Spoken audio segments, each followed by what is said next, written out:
a joke people these days are telling, whether US is from Mars and Europe is from Venus. Mr. Begg, I guess you have your interpretations. Right. That's one metaphor we could use because things are looking very different on the different sides of the Atlantic. But it's also very striking that some are now referring to Emmanuel Macron, the new French president, as Jupiter. So he's an even bigger planet than Venus or Mars. Things are getting ever more complicated. Indeed, yes. But exactly what is your answer? Is US and Europe going so divergent in different ways? I think we can exaggerate this. And one of the sayings about Donald Trump is that the most influential person in his background is the person he last spoke to. He seems to change his mind all the time on some of the big questions. And this makes it very difficult for Europeans to read what the US wants as opposed to what Trump wants. And the fact that we now see what are known as the grown-ups, the three generals, apparently in charge of US policy, is very reassuring for Europeans. Is it reassuring to the Americans? And what about the future that the Europe and America's togetherness, in a way, is uncertain? Well, I think you have to look at the background, at the long-term trends. Stop concentrating on the symptoms, which I think Donald Trump represents, and start looking at the trends that are going there. What are the trends? Well, the fact are, the U.S. and Europe are competitors. If you want to draw somebody, it is not China, it is not Russia. They might compete on a political level, but on an economic level, we make everything that the Europeans make, and vice versa. So we are head-to-head competition in many ways, whether it's medical or airplanes or whatever. So big ticket items are a big issue. And there are real signs that things are going. This America First idea does not have any room for the kind of collegial relationships that was before. TTIP is now dead. All right, the climate change accord dead. All right, real questions about how less warm the welcome was when he came to NATO and decided not to reaffirm Article 5 until a couple of weeks later. Very, very strained. I think we're talking about two very different layers of things. One is the ideology.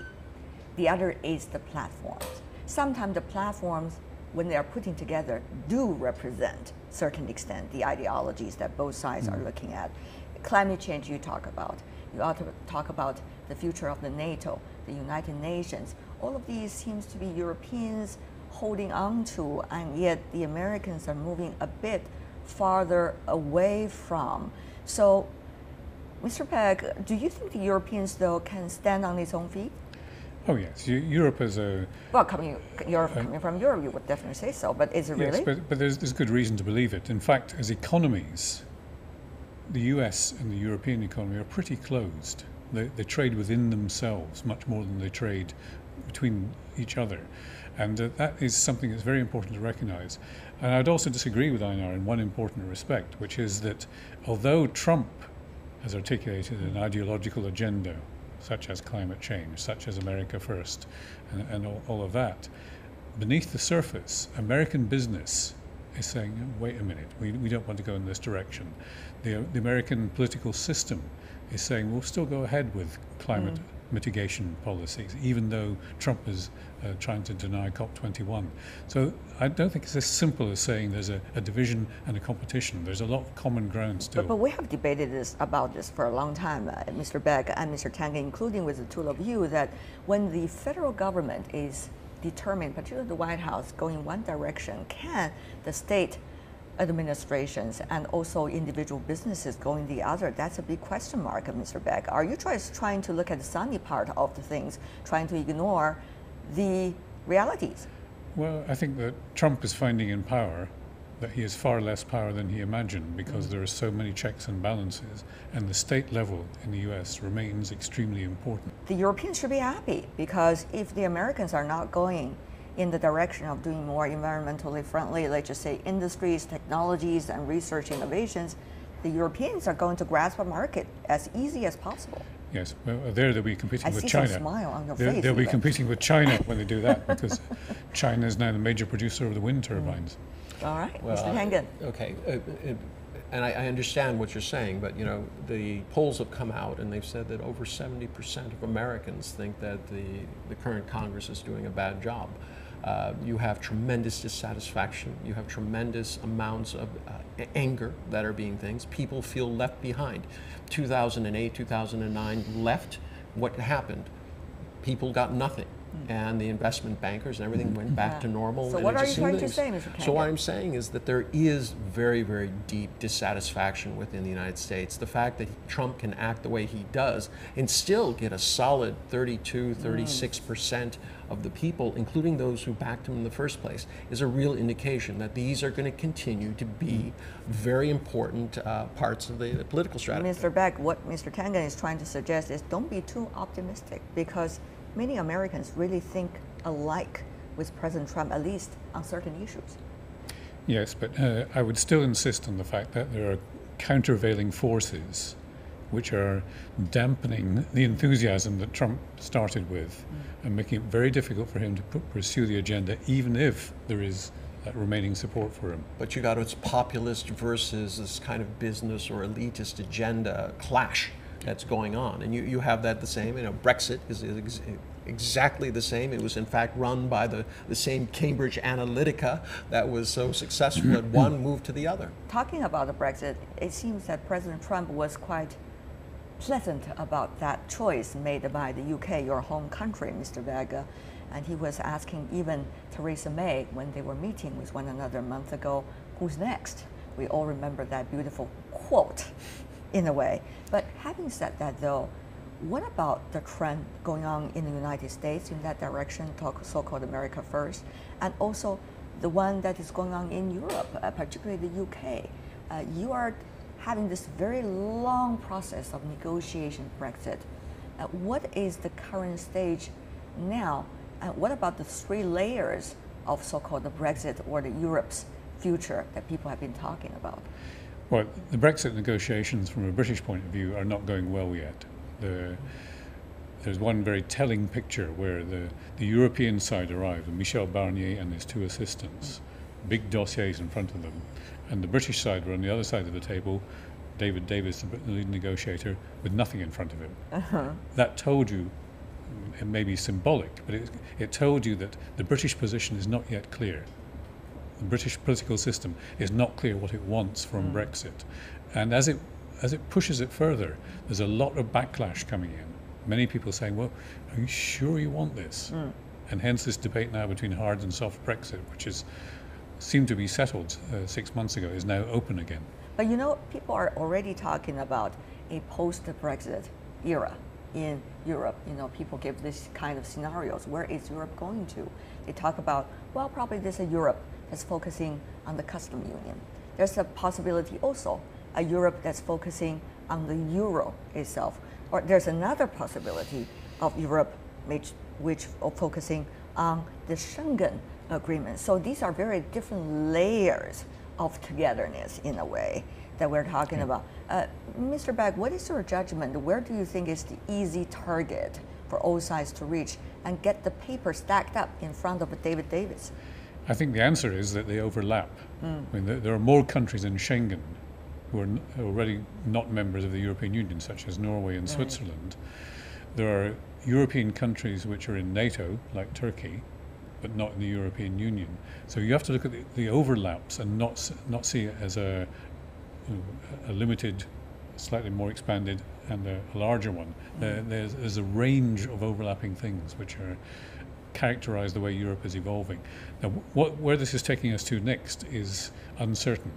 The European Commission produced what it called its white paper on the future of Europe, in which it tried to set out scenarios. It did not offer a judgment on which one to go for. My guess is that they will not limit themselves to the customs union or the single market. It will be something bigger, but we don't yet know the contours of it. Will Donald Trump be eventually, when you look at things, Mr. Begg, in retrospect, let's just say a few hundred years or a few decades from now, a gift to the Europeans? I mean, it gives you an opportunity to think about your relationship with the biggest power in the world. It gives you an opportunity to think about what about the system within yourself, how it can be better. And it gives even an opportunity to think about whether you need to have a more coordinated defense system on your own rather than depending on the Americans as the ally. What about all of these opportunities, quote unquote? Well, I think you're exactly right that there is an impetus now towards change in Europe, which is partly emanating from what Trump has been saying, his vacillation over whether he supports NATO. The fact that some European countries find it very difficult to spend the money on defence. There's a huge amount of troops, there's a huge amount of expenditure, but it's not very well coordinated. Trump is, to some extent, the catalyst for changing that.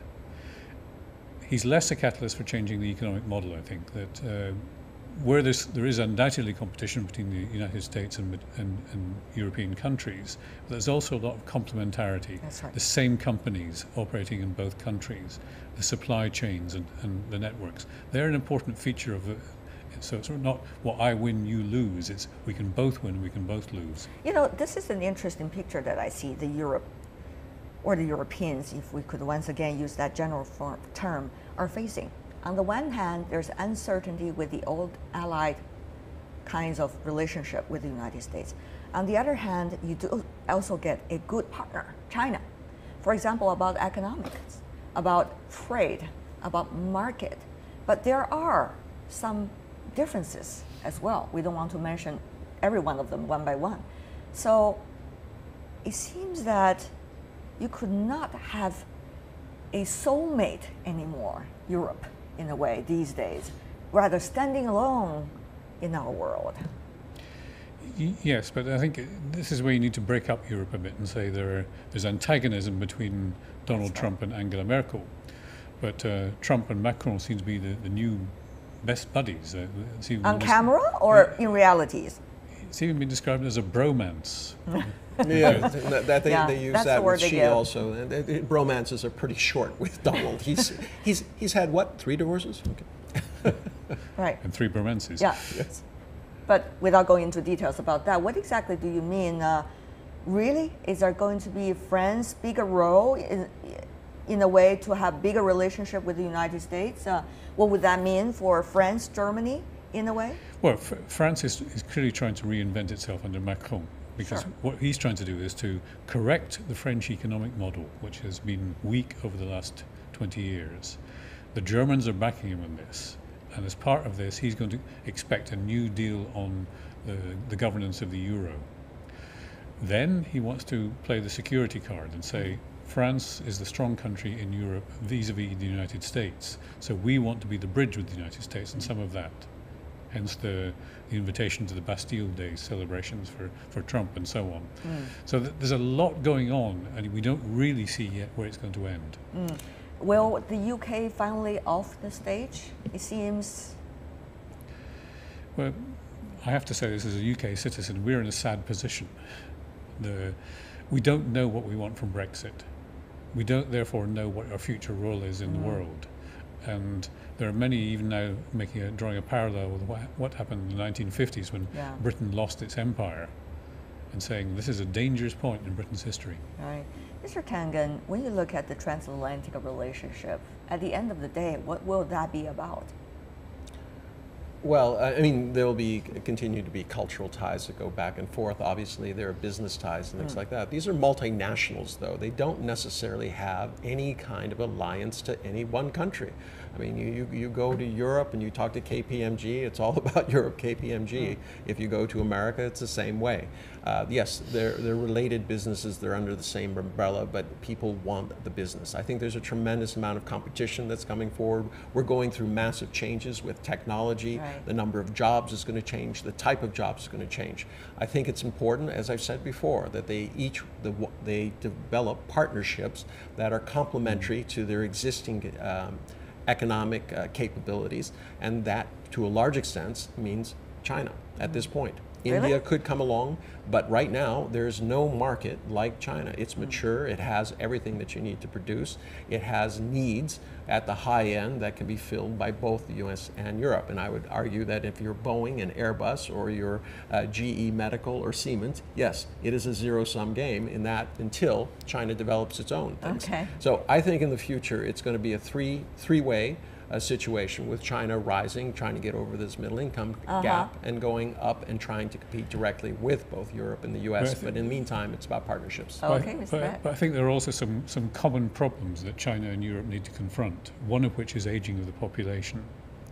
You know, it's locked into the system because of the previous demographics, but also climate change. The Europeans are very much on the same page as China on climate change. And I still think that the US is going to come behind this, despite Trump.